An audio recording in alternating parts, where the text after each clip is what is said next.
This podcast came to you for free. If you want more content like this, it will have to basically be in premium. So this will be the one and only time you'll actually see Jake and me physically sit here for the whole section and get through a lot of these project details. So take advantage of this particular one, and then please upgrade, guys. The technology isn't just for the podcast, it's for a lot more. Being able to share this type of content out and kind of run, I think it's very important.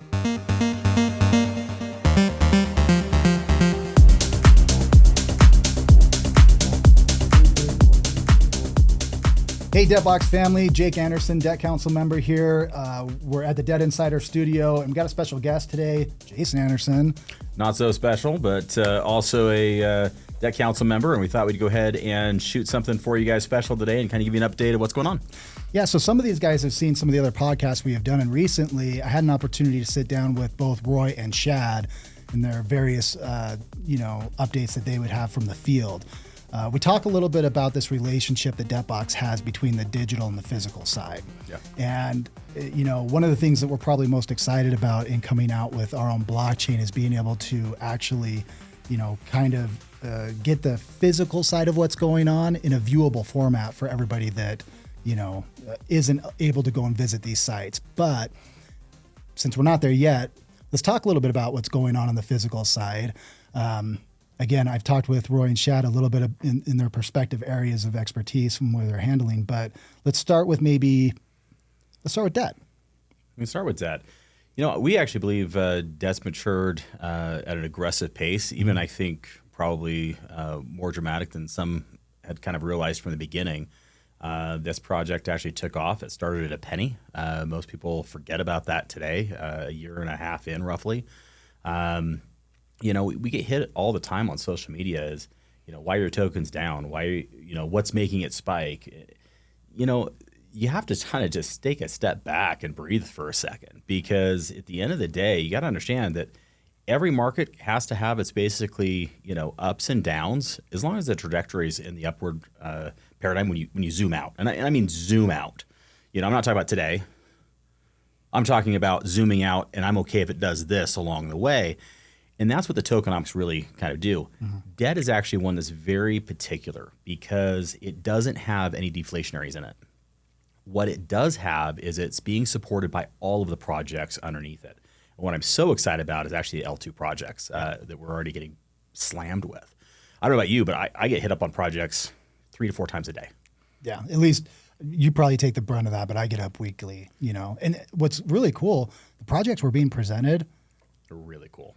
Really cool, both from a technological standpoint and also the integration into the blockchain.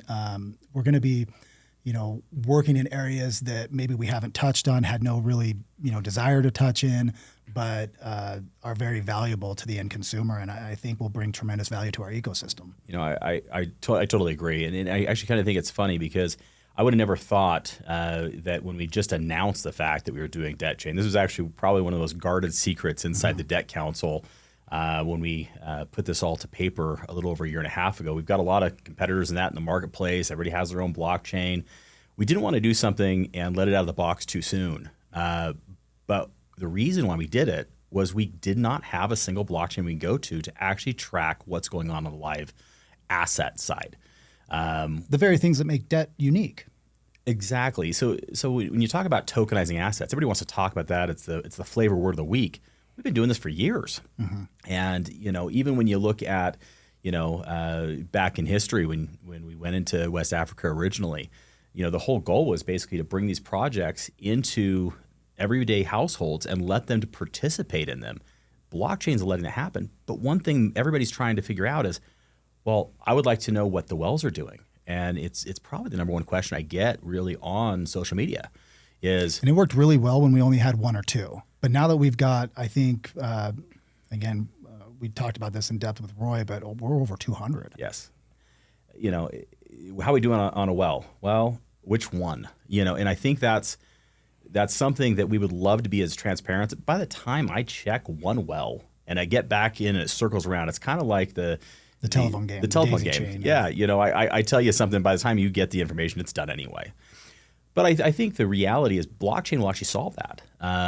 I want to be more transparent with the base. It's impossible to do that right now. But L1 allows that. And L1 actually provides an ecosystem that everybody can do it, not just us. And that's what I'm actually really excited about. And since we're talking about debt, the exciting thing is debt is really the rails that everything's going to run on. This is why, everybody asks me, what's the benefit of a debt license? Well, I can tell you all the benefits of a debt license because they're sold out. I mean, there's no getting anymore. What we were able to do with the select individuals that actually have the debt licenses is we were able to physically convince them to release micros. This allows them to get out to the base. And this is something that a lot of people kind of are missing. Everyone's like, well, it's 1/100th of the same mining. It's not about the mining, guys. It's about getting some little bit of gas right now for what's coming. More importantly than that, you're getting other value. Do you understand this next project we release? It's saving thousands. Mm-hmm. Most people don't understand. Like, if you have a debt micro license, then basically you get an airdrop coupon for every product that launches through debt. Yeah. I mean, think about it. You're buying Rev right now when we come out next week at a $4,000 discount to market. It's ridiculous not to have a debt micro in your portfolio. And it's not just once. That happens every single time we launch a new project. And because of the vote, that'll be 1 a quarter. Yeah. And so if you looked at, I think we've launched a dozen projects, right now. If you had a couple $1,000 savings on each one of them, that adds up really quick, and the value's there. I've actually talked to a lot of debt license holders, and they're like, this is the most valuable license that they ever have in their Rolodex because it's not just the mining. It's how much discount they actually get on other projects, and it's allowed them to actually compound a lot quicker with that benefit. Well, it gives them an immediate benefit up front with discounts, and then it gives them a long-term benefit by participating in what is going to be the rail that everything is gone from here on out. So correct. There's kind of a short-term and a long-term benefit. So now let's talk about L2 projects. I mean, we have all these. Now, what benefit does that bring our ecosystem? Well, what that does is every single L2 project has to buy debt token to pair. So we actually have one that we did a pre-release on because we don't have our L1 yet. But they were so excited to get going. We finally said, great, we're going to go ahead and pick a handful of these. We're going to let them go before L1's done. And we'll migrate them with all of our tokens we've already done. You want to talk a little bit about that one? Well, yeah, I actually had Dr. Buck Parker in here last week. We did a little bit of a interview back and forth so that he could explain his project and we could really expose that to the debt community. But maybe what got lost in that translation, or what I hoped was the benefit to the debt community for, their projects utilizing debt as their foundation. So we basically will do this every L2 project. But micros are actually how we're going to basically be having a huge benefit to our ecosystem. And, with having the pharmaceutical token currently right now out, it actually will be every single micro that comes in has that liquidity going directly into debt. Well, have you done the math on that?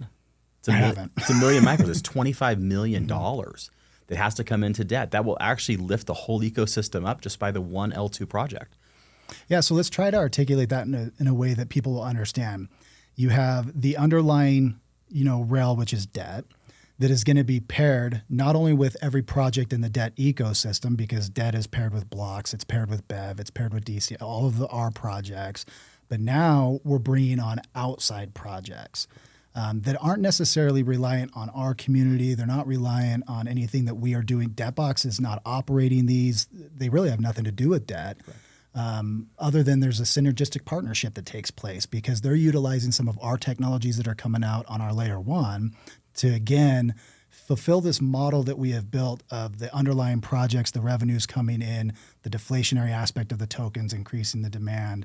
And for that, debt is going to get a huge pump. And a rising tide raises all ships is what I like to say. And so as debt kind of increases in value, it's going to drag the value of everything else up with it. And I'm going to actually put that into tokenomics perspective. Mm-hmm. What that really does is this first project we basically put on as an L2. When the second, and third, and fourth, and fifth, what happens to all the people that actually got into the first one? They get a natural rise via nothing other than the underlying rail of debt going up. So we get asked a lot. Have we decided how many L2 projects we're going to release before L1's out? I'm not sure. Have we decided? That's probably up your The answer is no, we have not decided. But we have some really cool ones that are pushing us, and they're putting a lot of pressure on us. They want to get out to the market. These are cool technologies that I think are tremendously beneficial, but also they're going to be tremendously profitable. There are a couple that have some time stamps to them, and we want to look at every one of them in a perspective of, is it going to benefit them? Is it going to benefit us? Is it going to benefit the node holders in the ecosystem already, and then the future node holders that come into that project?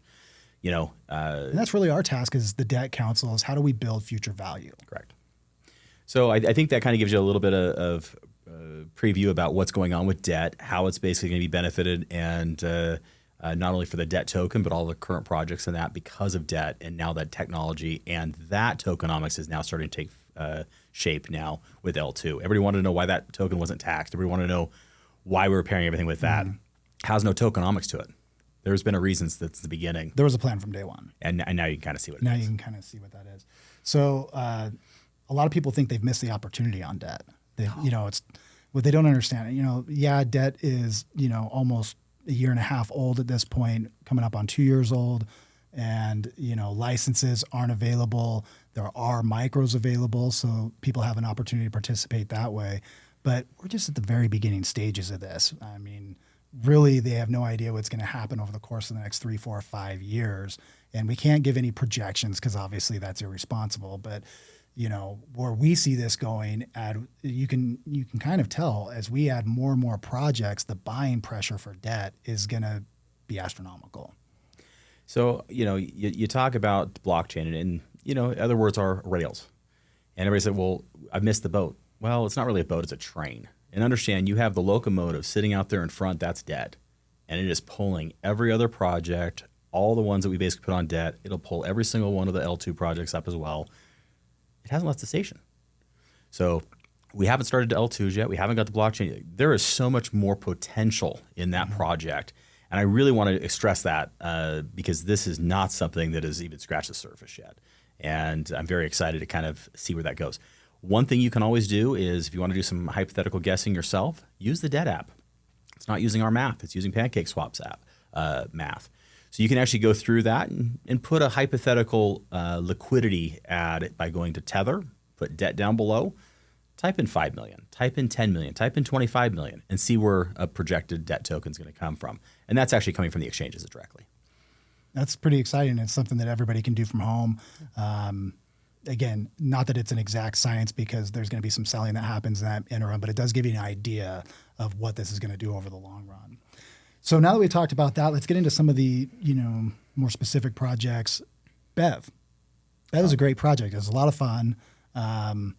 We had an opportunity recently to have a Bev Day out there at the facility. A lot of people came.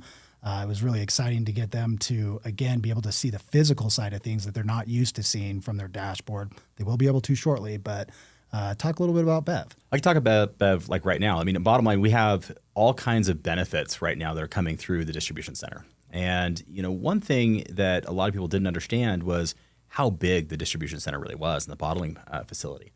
So can you give us an idea of like how many units that facility is capable of doing? Yeah, so you have bottles are running right now about 6,000 bottles an hour. We have 2 canners in there right now doing about 15,000 cans an hour, but new equipment's actually showing up to actually double that. And then we have other packaging equipment on site. If you add it all together, it's about 1 million units every single month come out of that facility. That's incredible. And the fun thing about Bev that's a little bit different from kind of the more traditional in-ground asset projects like grow, oil, gas, you plant a seed, it takes a lot of time for that seed to mature, grow, and produce a fruit.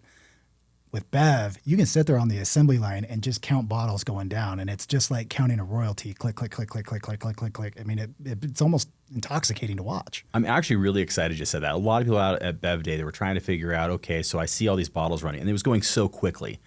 And I'm like, what you need to actually understand is those bottles are nickels. So every time you see a bottle, royalty. Nickel, nickel, nickel, nickel, nickel. It's kind of like a nickelcade, except for you're not basically controlling, you're just watching it kind of go. Now, this is also where L1 gets very exciting because when Bev is physically sitting there on an L2, you can real live track every single can that comes through that as it gets counted through before it gets palletized. Every single bottle that comes through as it gets palletized. You'll know what's brewing right now and what's being packaged.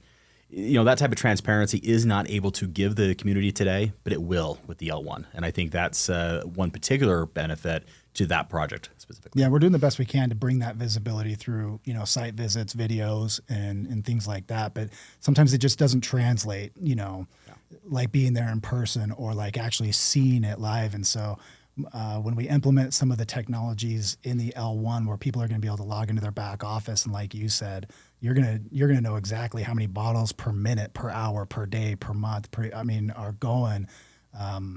That type of visibility you just don't see in other blockchain projects. Forget about blockchain projects. I don't know a single beverage company in the world that actually is able to do that, and we can. That's great. Okay, so Bev is awesome. A new one that's come out that's kind of associated with Bev is Drip. Yeah. Can you talk a little bit about Drip? So Drip is actually bottled and packaged water and potable water. So the biggest thing about where we have come from for the last over a decade is we're in countries that don't actually have standard drinking water. We take for granted some of the everyday items that we have access to in these developed nations, whether you're in America, Europe, parts of Asia. But when you get out into Africa, South America, some of these underdeveloped regions, it's amazing that something as simple as water, clean drinking water. And there's a charitable aspect to Drip that's going to focus on that, right? That's correct. So, one thing is getting freshwater wells around the world and really trying to clean up. A lot of disease actually happens because of stale water. And then there's a monetary side to it. Packaged water is actually a multi-billion-dollar business inside the United States, and this is going to go well outside the United States. It'll also, for a charitable side, it'll also handle a lot of the donations of bottled water when disasters and that happen. But again, water is something everybody understands. Everybody drinks it every single day, or you should drink it every single day. It's on store shelves. It's a necessity. Yeah. It's a necessity, and you're going to see that product go out. The benefit is, since it's being packaged directly with Bev, every one of those bottles also go out with the Bev QR code. So in essence, we're getting 2 royalties off of one product. That's correct. It's kind of 2 bites at the same apple. This is kind of an illustration of how we have designed this ecosystem to work synergistically, project to project, where not only are you, creating value in Drip, but Bev's participating in that as well. That's correct. And I think that's what a lot of people need to understand. That's why we took Bev token for Drip. And we've had a couple other projects for that. Everybody's kind of asking why we take these tokens and not others or whatever. It's usually the supporting token or the supporting project goes in hand. Now, I had an opportunity to have Roy Nelson, other debt council member, in here last week. We shot a little bit of video to give an update on what's happening with natural gas and BGLD. We showed the pipeline. Is there anything you want to add? Because you have a unique perspective, kind of overseeing all of this to our community, or something you can share with the community. Well, not only is it going to be a huge benefit to get to L1 from a community perspective, let me just tell you, it's going to be a huge perspective for management. Understand all these projects have to still be managed, and the pipeline is something that is very unique because it is the interchange piece to bring on hundreds and hundreds of wells very quickly. And the blockchain will help track it. The blockchain will actually help give that information out real time to our node holders. It also gives it real time to us. And I think that's very important to kind of understand from a management perspective and also the node holder perspective. One thing I do want to basically point out is all the way through Oklahoma, every single one of the wells that are contributing to the ecosystem are actually being rebranded. And so what the nice thing is when we actually do a tour of Oklahoma, which is actually happening this month. It's coming up, yeah. Yeah. You'll be able to actually go and see all these sites. It's not just a pipe in the ground that you really can't see with a couple, gauges up to see some pressure. You will actually see the tangibility of all of our projects because they'll all basically be branded, and the city and the county love us. And it's really been a growth perspective that we were not anticipating 1 year ago. Yeah, and it's kind of funny how these projects evolve, a little bit, because originally we targeted, specifically the exploration side of things, utilizing the technology from the Explorer satellite. But we've learned very quickly, and I'll remember kind of a story that was told to me a long time ago. You had the gold rush in the 1800s, right? And people went to California, and some of them made money, some of them lost money. But the guy who made money every time was the one that sold the picks and shovels, right? by implementing the pipeline, that's kind of our version of the pick and shovel mentality, where we control the infrastructure of this county, of this area. And so everybody that wants to play has to pay the toll. Yes. That just broadens our royalty agreements, exponentially. One thing that a lot of people, don't understand is part of the benefit of partnering with debt and giving us a royalty. Understand these are not royalties we buy. Mm-hmm. These are royalties we do trade swaps with. The pipeline just gives us another tool in our toolbox to say, look, you can put your gas on the rail. You no longer have to truck it. You no longer have to sit there and try to figure out how to deliver. Saves money, saves time. It's about monetizing what's coming out. And so, yes, we can give them the satellite technology. Yes, we can show them how to put 2 or 3 more wells on. Yes, we can potentially show them that they didn't go down deep enough on their current well, which has happened. We can actually show them where wells have been shut down and locked in, and they could just have to put a new wellhead on it, and it'll actually start pumping again because it's been empty for so long that the natural gas is built up again. So all of that is a huge benefit to the landholder. If we're giving them that, they are happy to give us those royalties. And it's actually showing that with how many new wells we've been able to put on just in Oklahoma. In a short period of time, we're, less than 2 years old, and we have over 200 participating partners at this point in time. Again, I don't know of another blockchain project. I don't know of another non-blockchain project that has had that type of success and growth in that short period of time. It's very few companies in the gas industry that put on that type of growth in under 2 years. And I can tell you right now, we're just scratching the surface in Oklahoma, and we have other jurisdictions that have already reached out for us to monetize their facilities as well. Mm-hmm. And we have some stuff, not only domestic, but abroad as well. It's going to be very exciting. We may not want to touch on too much of that, but we have some really fun, exciting announcements coming out, We're going to go ahead and play a little clip right now just because, we've been authorized to do it. But you need to understand less than a year ago, it was only about 8 months ago, we were actually in Ghana with 50 node holders. We want to be transparent with our network, so we actually took 50 node holders to West Africa. A lot of them were very excited to go, and then when they were leaving, they were very excited to leave. But we were able to actually travel around and not only get some updates of what we've been able to progress there, but of other projects, but just specifically about oil and natural gas. Everybody needs to understand that there has never in the country's history given out an exploration license for the country of Ghana. We had Parliament come in. They've had all the big guys knocking. Every one of them. Mm-hmm. In fact, every one of them is offshore. We got it purely because of the finds of other assets we found for the government in the country. Which we did with the Explorer technology, another token that we haven't talked about. But in looking at some of the growth potentials of Explorer, what we've been able to do with the Ghana government, number one, them certifying the technology. That's a big part because, you're not relying on just what we, the creators, are saying. We have government certifying this technology. And the use cases for that technology are growing.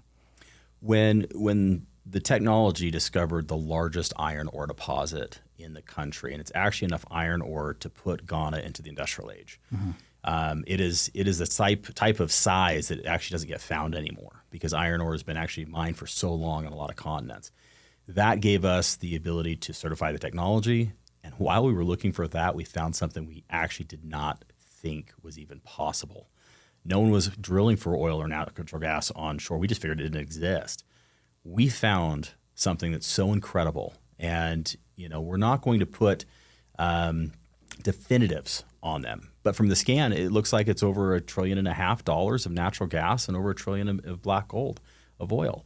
And we need to basically certify that. What's happening right now with Shad being in country is he's going around and physically putting the seismic nodes in the ground.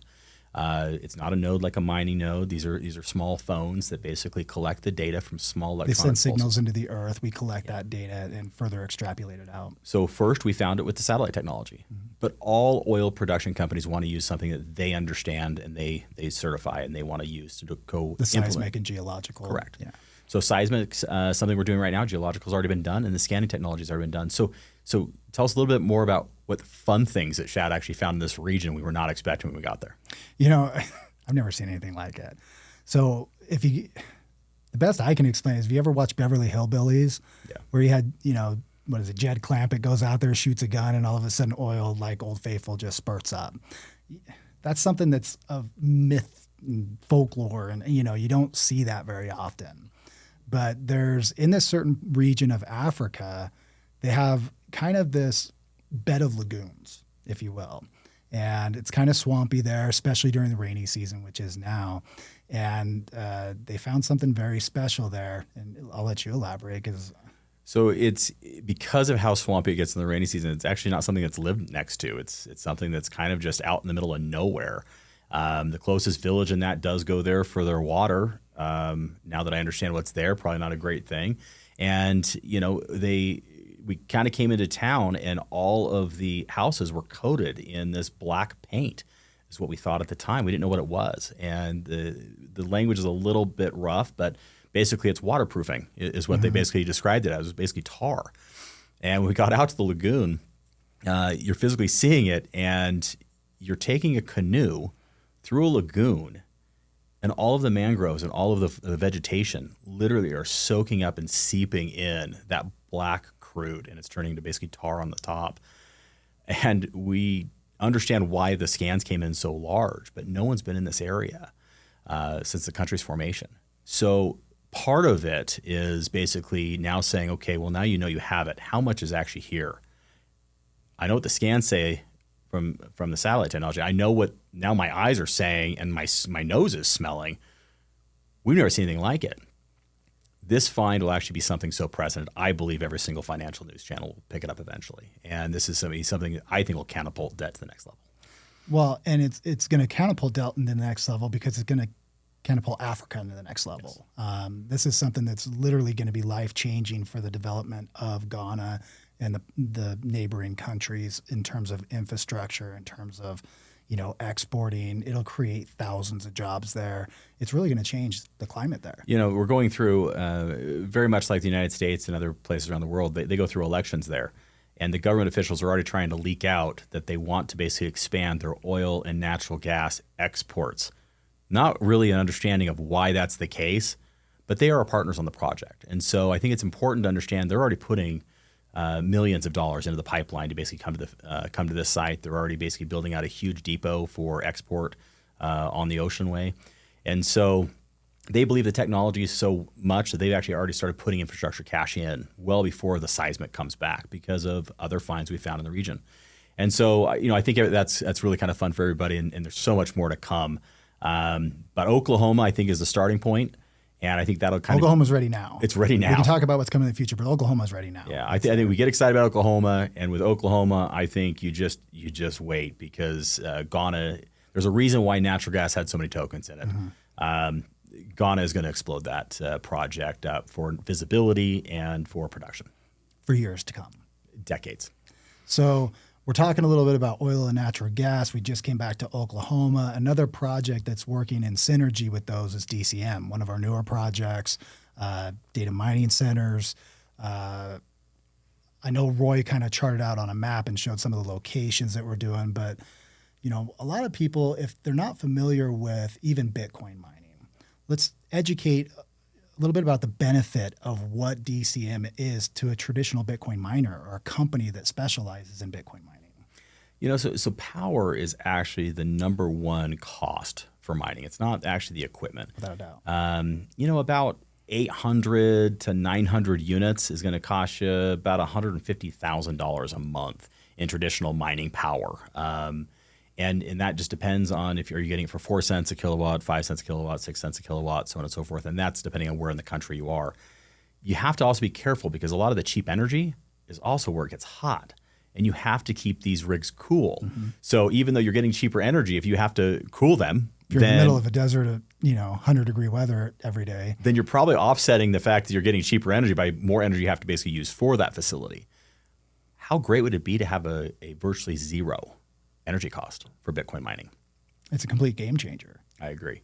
That's DCM. We're going to go ahead and leave it there because we've got some really fun things to kind of happen over the next couple of months with a site visit and some other things to kind of show this in production. But I think for the perspective here, one thing we need to really click on with DCM is the tokenomics. Mm-hmm. Were you pretty excited when you saw the burn on July 1st? I loved it. I understand it maybe a little bit better than most, but why don't you give people at least a high level overview of why that's so important to have such a huge burn happen right up front? I was actually shocked about how many people sold and or reused their token. Half-life tokens, you basically have one shot, and it's basically collected up front and hold. That didn't actually happen on DCM. You had millions and millions of token being burnt. It actually caused DCN to basically come down to 1 billion, which basically we burned 500 plus million token. And Almost a third of the total supply. a third of the total supply. And now, because of the tokenomics with the tax basically now is going to be the energizer to continue that for the next round. And so if you actually look at the tokenomics, it's still too early to totally tell, but it is very possible if the volumes keep up on DCM, the next burn will actually match the vault. There won't be any mining after next July 1st. Now that might make people panic initially, saying, well, wait a minute, like I bought this, digital asset that's producing a digital coin that's convertible, for other digital property that's convertible to fiat currency. What does that mean for me? A lot of the novices will probably get scared about that because they're like, oh, wait a second, I just bought something and now it's just not going to work after January or July, sorry. I think what you need to understand, it's actually more exciting than that.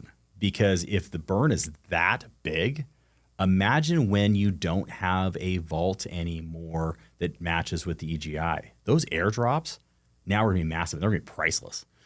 Because if it did that so rapidly, just imagine those airdrops on a monthly basis or a quarterly basis for DCM coming in Bitcoin. I mean, just imagine how beneficial that's going to be down the road. So I'm looking forward to it. That's for sure. I think so. And again, we kind of beat a dead horse with this because we're always talking about this, synergistic supply and demand, the economic theory that is really the formation of how we develop these tokens out. And when you see it happen on such an accelerated level, really it just gives us a little bit of a foreshot into the future of what these other tokens that are half-life, that are, deflationary, could be doing down the road, it gives us a little crystal ball. I think it's important for people to understand the phases. You basically have half-life. There's definitely the fastest. You have the accelerated deflationary. That's going to be like BEV and digital gold. And then, you have the deflationary. The deflationary has its huge benefits. Those huge benefits are patience and waiting. You will never acquire more token for the upside in any project or any tokenomics than deflationary. It is slower, but it's also the one that'll get you to where you really want to be if you're patient. And that's kind of the difference between us and maybe some of the other blockchain projects that are out there. You have all these ICOs, you have all of these, projects that are being released, tokens going everywhere, and people are just waiting on the hope and, that it's going to go up in value. When you're talking about mining, and I don't care if it's Ethereum, Bitcoin, or a debt project, the name of the game is accumulation.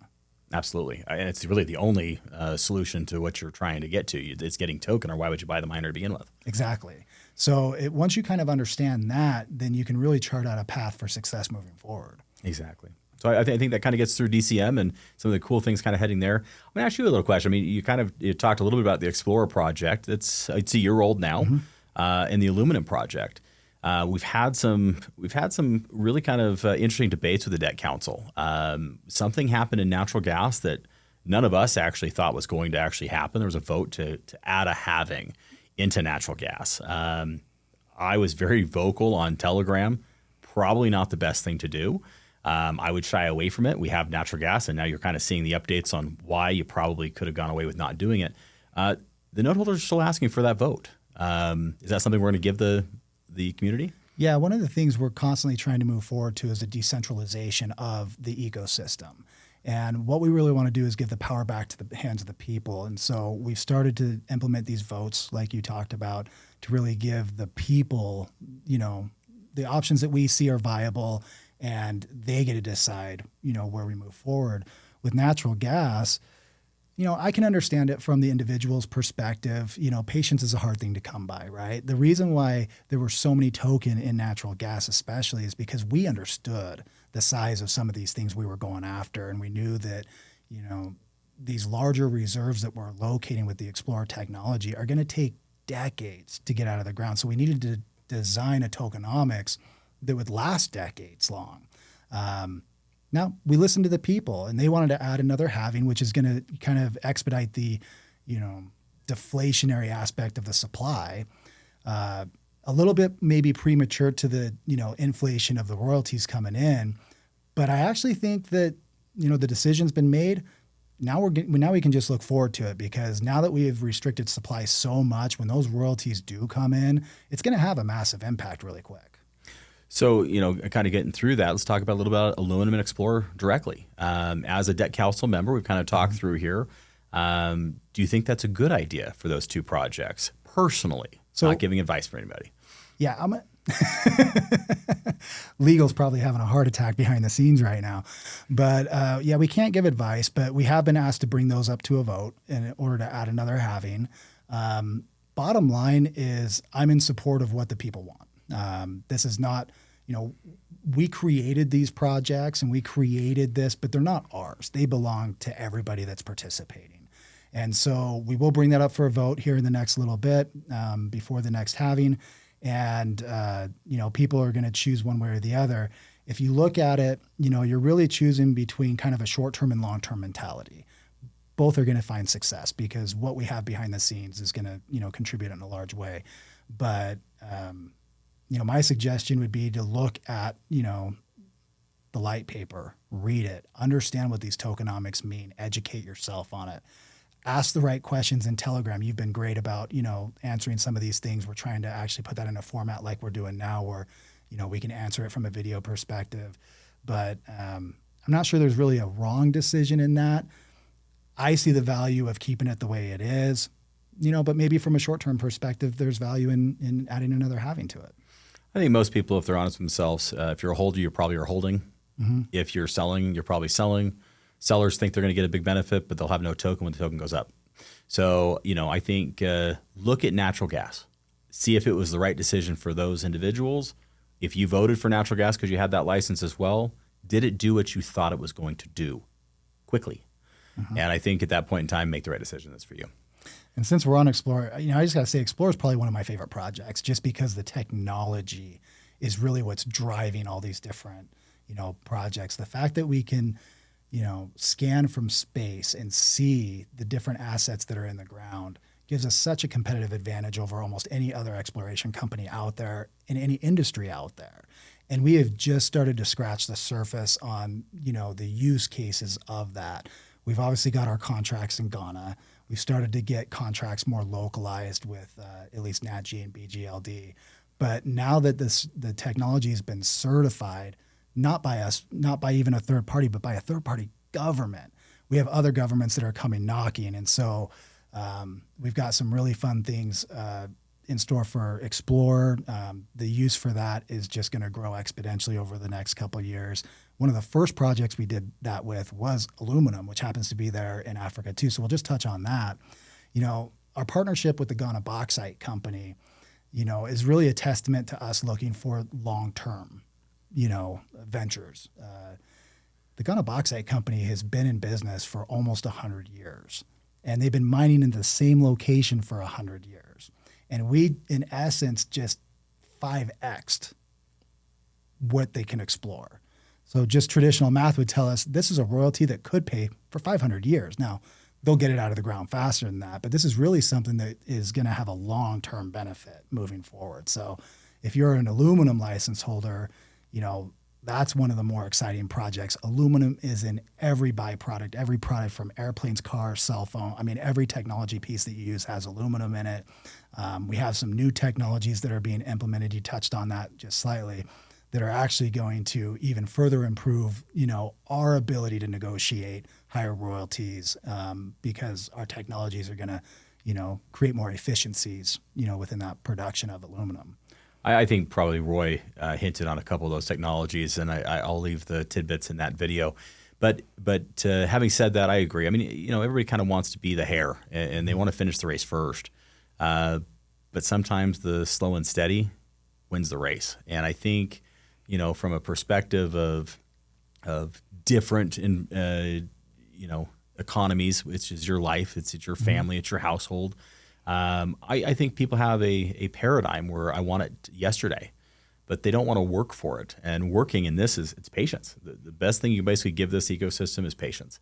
You don't get the long-term holding ability and rewards for being there quickly. We love our ecosystem with the liquidity and that's available to all of our users. They can go out there and cash out today. Short-term holders, you get today's price. Long-term holders, you get upside potential with the projects kicking in and starting to really take hold. A lot of people always ask, the tokenomics, what decides that and what do we really talking about with long-term? And you just said, the Ganam Bauxite Corporation is 100 years old already, and it's going to go for another 200, 300, even with technology trying to get that turned and mined quicker. You're still talking at least 100 years more. Projects that are long outlive me and you. Correct. So getting there quicker isn't actually something that is going to be helpful in that, but you're going to get there. And I think it's important for people to understand it doesn't always have to be quick. It just has to be steady and stable. And that's very important, I think, to keep putting a point on. Yeah, and as the debt council, we never touted these as get rich quick. We really had a vision of creating a different way, a whole different category of crypto. Most crypto, if not all of it, other than stable coins, there's nothing behind it other than hype, other than celebrity endorsements, the local one of the week. We wanted to change that and really create something that would have long-term value for our customer base, our ecosystem.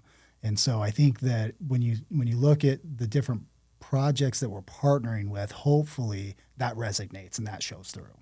And I think when I say long-term, guys, I'm not talking 100 years to wait. No. I'm talking the tokenomics for deflation were designed for between that 3 and 4 year mark. The accelerated depreciation is supposed to be from 2 to 3 years.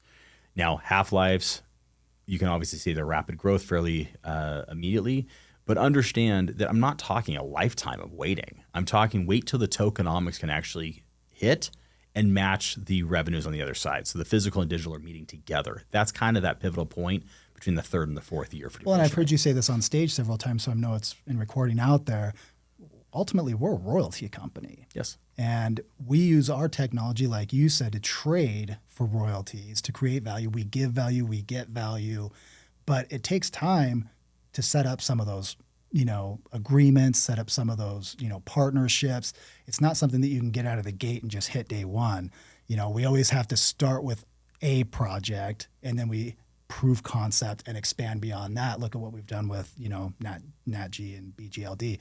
We started with 1 and 1, and now we're sitting at over 200 and dozens and dozens. And so if you look at where we're going to go the next 12 to 18 months, it's just going to get exponentially better. We're going to have 500. We're going to have 1,000. We're going to have, it's just a matter of time. And so when you say be patient, like you said, we're not talking like 10 years, 20 years down the road. It's just give us the time to build that demand. Because we're out there every day, we're working, Roy's on the ground, Shad's on the ground, you're hustling everywhere to put these, agreements in place. And it just takes time sometimes for those to come to fruition and actually see the benefit, before it happens. I agree.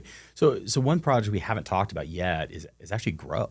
Mm-hmm. And it was actually one of the first projects. I think it was the fourth project on the deck. It was something that we actually did with an understanding that we're going to get some farmland in Ghana, and we had some crops here already in Colorado. Part of that, kind of give us an update in that about Grow, since you do work a little bit more in depth with that project, and then I can talk a little bit about the Ghana side of it. Yeah, Grow is really exciting for us because what it started as and what it's evolved into, I think is incredibly beneficial to the ecosystem. We knew we wanted to capitalize on agriculture. And again, we had to start somewhere. And so we had partnerships with farms in Colorado on the cannabis side. We had one in the medical arena, one in the recreation. Cannabis is a very high yielding agricultural product. There's a lot of uses for it. Science is revealing, almost on a weekly basis, new benefits to both, CBD, CBN, some of the new cannabinoids that they're discovering, the benefits with anxiety, with depression, sleep apnea. There's all sorts of use cases, from a natural product that I think are incredibly beneficial for mankind. Now, having said that, that's what we're doing here domestically. What we're doing on a foreign side is, our relationships are in Ghana. We've spent so much time there. We've been there, 15 years now, off and on. And their main exports are cocoa, rice, and soy. And so we didn't want to have to reinvent the wheel over there. We wanted to go over there and take advantage. Now, for them, you're dealing in an underdeveloped country that, doesn't have the ability, or at least hasn't yet taken advantage of some of the technologies that we have here that we just, blindly just take for granted. Out there, a family has a farm, they grow X amount of cocoa trees. They sometimes will kind of, as a small community, batch that together. But what we wanted to do is create a co-op on a larger scale where maybe farmers in this region could benefit from the buying power of, farmers in this region. Let's create a win-win situation for all. And so through Joseph and our partnerships there on the ground, we have now 25,000 hectares of agricultural. And again, it's mostly soy and rice and cocoa. So the first part of that was streamlining the efficiencies in just the growth cycle and the combination of buying power, right? If you have 100 farmers go in together and buy seed, you're going to get a better price than one farmer. And that's kind of the theory there. It's not very difficult, but because of that, we've been able to increase the yield and the take home for the people there. They're doing the same job, but they're getting more of a reward. So they love us. The local kings there, they're very excited about what we're doing. They want to constantly expand the operation over there. It's just something that really has almost no ceiling to, because again, if we're just collectively doing what's good for everybody by increasing buying power, being able to negotiate with larger purchasers at the end of the day, it just works for everybody. And then we have new technologies going in to even refine the, processing of those different crops that will, once again, increase the yield for everybody. So it's a win for the local villages. We've created thousands of jobs out there. It's a win for us. It's a win for our ecosystem because they take advantage of that, small royalty aspect, and ultimately grow could end up being, everybody on the planet needs to eat. Yes. And, if you look at what's going on around the world, we need to spend time figuring that part out. And so I think Grow is at the forefront of doing that. One thing most people don't understand is in order to grow 25,000 hectares of crops, it takes time. Mm-hmm. Again, I'm going to talk a little bit about the trip we went over there because you talked about the local king. Over there, they're called nanas. And, we were blessed for an opportunity to physically have a nana meet with a very small group of note holders. It's actually something that doesn't happen. Typically, the nanas stay in their residence. They don't come out and meet the locals. This was a very special thing because of what we've already done for the community, that they came out. A few, and I think there was 4 cocoa beans actually given away to some of those note holders. That is I've been there for 15 years and I've never got a gift from a nana. So I thought that was actually a very nice gesture from the community, mm-hmm. but it's a good show of faith. What they gave us as a community is they gave us an extra 5,000 hectares of property while we were there. So we will be growing and expanding that into 30,000 hectares. Mm-hmm. Now with more property, it takes Explore to find the water to make sure that we actually have the resources to physically get the water to the crops to go. That's kind of the process and how. And it's going to take some infrastructure spending yes. and all that. So part of that has already been done. We haven't been able to grow that crop out yet. I got asked actually on Telegram, what about the hectares we got granted while we were there? So I'm going to bring that into this particular set, mainly because it takes time. You have to turn that soil. You have to physically get it ready for planting.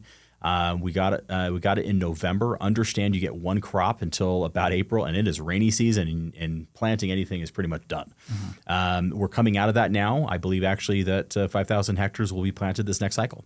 So I think that'll be really cool for the community. Yeah, it's just shows that the growth trajectory once again is, and once this village over here sees what we've done here, they want to participate, and that's going to spread, and it's going to spread beyond the borders of Ghana. And that's what's really exciting. Now, we have a couple other projects in Ghana, particularly. Let's touch on gold just really quick because we did visit that site as well. And some of the updates, I guess, kind of on that. And then I think we've got blocks to go, and I think that's about it. Yeah, so we're there. We've been fortunate enough to acquire a large parcel from the Ghanaian government through the Minerals Commission. And some of that is because of the relationships we built over the last, 15 years. Some of it's, because of the new stuff we've been able to add with the technology. The Ghana government's extremely happy with us right now. And so they have made it kind of streamlined for us to get this large concession. We've been moving equipment around, shipping it. That takes time, to get, an excavator from America over there, wash plants and all of these, technologies that are needed to extract the gold from the ground. All of that is now there in country. They're taking it to the site. And so gold is going to, have some really cool announcements. I'm actually looking forward. It'd be fun to actually take another trip back to Ghana. And it's incredibly, it's a hassle, right? Because these areas are in such unique places in the country, very remote. It takes sometimes 3-4 hours by bus on a dirt road to even get back here. But we're very excited about the size of the operation that we have going there. I know that Shad is out there right now working on some of the logistics and getting the sites there. We've got a couple bridges we have to. This is some of the stuff that is not seen. But we actually have to build roads and bridges just to get the equipment there. And so the good part about that is it's helping the local infrastructure because we're building roads for villages, which allows them to get products back and forth. But we're also building the infrastructure we need to both get the gold out of the ground and export it to the capital city so that we can, sell it. So gold is really exciting. Lots of stuff happening there. And let's touch on the last one, which is blocks. So Blocks actually has a big update coming, and I'm going to go ahead and just drip it out today. You're going to see some plans. We've actually supported a large development here in Utah. We also have developments in Wyoming. We have developments in Nevada, not Wyoming, Nebraska, and now in Oklahoma. And so I think it's very important to understand that Blocks is in the real estate arena.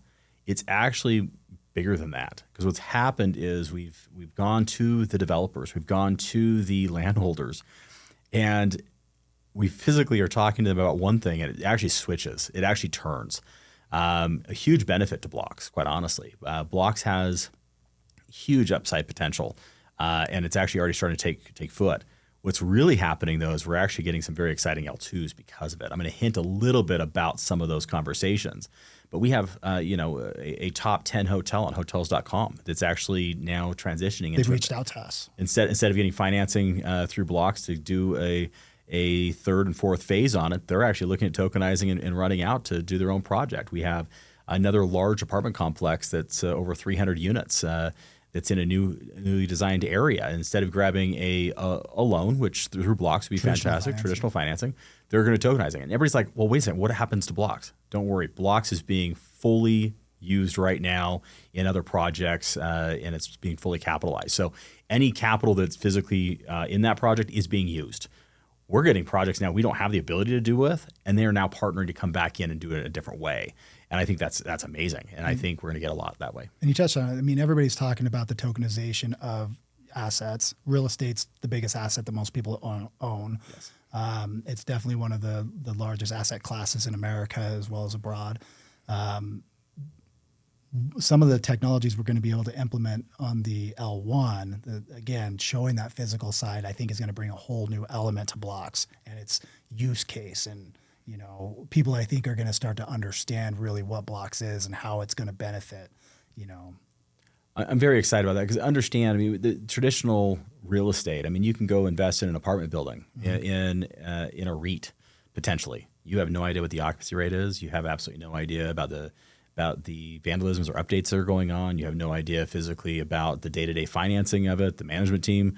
You kind of get... If it's a build-out, what stage everything's at, You get locked in for a long period of time in a REIT and you're hoping to get a dividend. And, in a tokenization, there's a couple different ways to tokenize real estate. One is, fractional ownership, side of it. And then the other is the node operational side. I think the node operational side is actually so much better for the end consumer and ability to actually tap into multiple projects and kind of diversify that out. But more importantly, just get supported by them. You don't own the underlying project. You're just excited to be a part of it and having them be excited to actually support you back. So when Blocks supports a project, they support you back. A lot of the technologies in that we're bringing to that field is everything from, we have technologies to basically track all of the logistics in that and getting it built, and we have also tracking technology for after it's built in that. So More of the management side. more of the management side, yeah.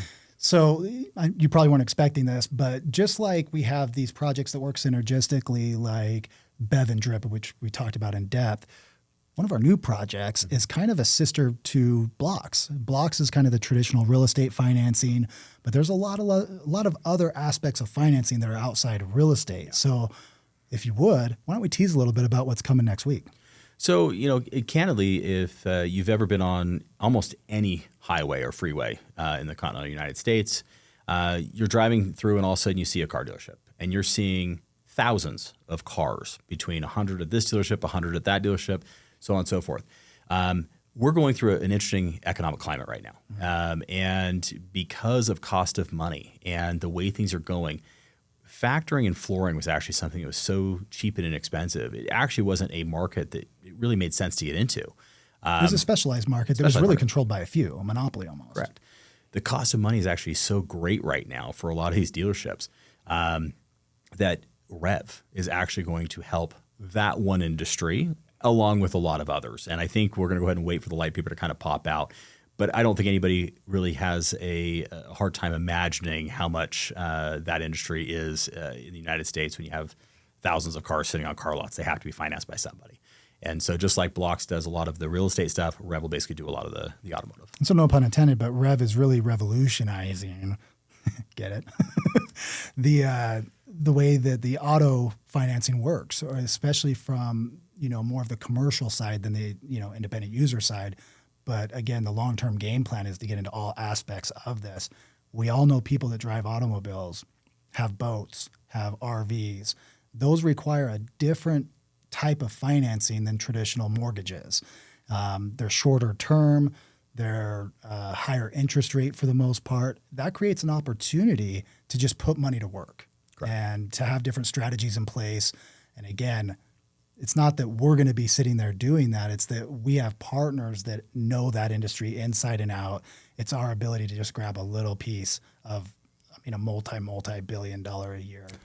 Yeah, I think it's important to understand that we are definitely looking for projects at this point in time that we are not hands-on. That's kind of the main reason for L2s and kind of running through that. We can only do so much, and I think we need to really concentrate on the current projects that are heavy lifts. Oil and gas right now is a huge heavy lift for us. Agriculture is a huge heavy lift still for us today. Gold is still a heavy lift for us today. Almost everything else is all done by third parties. And I think, kicking that little bit of royalty in that in is important, just to grow and grow and grow. And I think that's where we basically need to continue our focus, is just continue getting those hands-off types of royalty deals in for the legacy projects, the older projects, and get them sustainable. And then maybe we can take on another heavy lift. But I think it's very important to basically right now concentrate on the legacy projects and make sure that they're fit and sound. I agree. Okay. Well, hey, thanks for sending me. Is there anything else you want to touch on before we end this podcast? No, we'll be doing a lot more. So one thing is this podcast came to you for free. If you want more content like this, it will have to basically be in premium. So this will be the one and only time you'll actually see Jake and me physically sit here for the whole section and get through a lot of these project details.